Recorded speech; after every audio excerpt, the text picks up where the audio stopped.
Morning, it's Monday the 16th of February. This is the ETX Capital Daily Market Bite.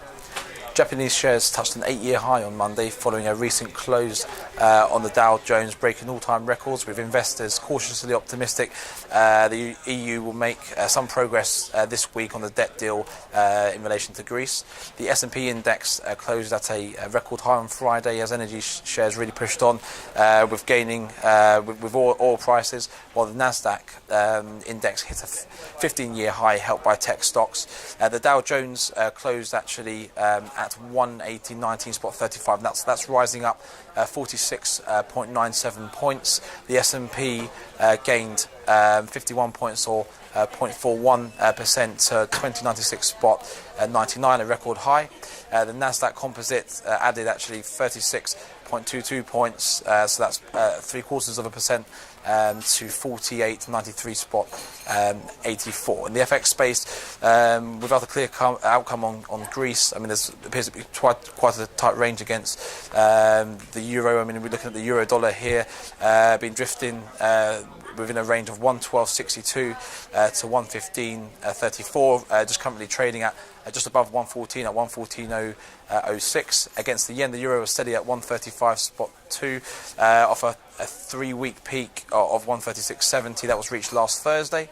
The dollar slipped to 118.45 against the yen. That's recalling from a 1-month high of 120.48 last Wednesday. The main mover really was the sterling, pushing on against the dollar, scaling a 6-week high following recent hawkish comments coming out of the Bank of England and in relation to interest hikes early 2016. Pound climbed as far as 154.35 from around 154.07 late on Monday. On Friday. Commodities, in the commodity space, oil actually only, in terms of Brent crude, only slipped off by 3 cents to $61.49 a barrel. Again, NYMEX as well, slipping 5 cents to $52.73 a barrel.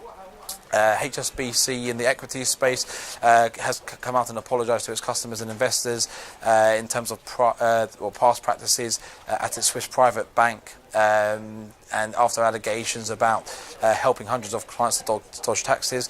Tesco has come out and may have to cut 10,000 jobs as part of its attempts to halt the slide in profits. Morrison's have come out as well and said that they've had to cut the price of items such as milk, cheese and cornflakes in the latest salvo in a supermarket price war.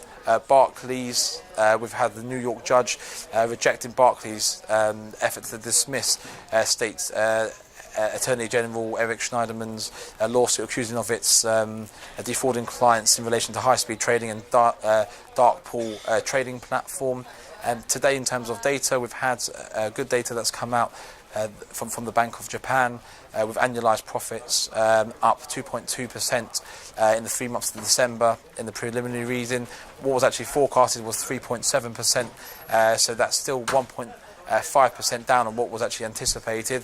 In terms of GDP quarter on quarter, the Japanese economy grew by 0.6%, still 0.3% down of what was anticipated at 0.9%. Today, of course, I mean, what's in the spotlight is the Eurozone finance ministers meeting to see whether or not they can settle and arrange some form of agreement with in relation to the Greek debt issue. And today is US President's Day, so the US markets will be closed.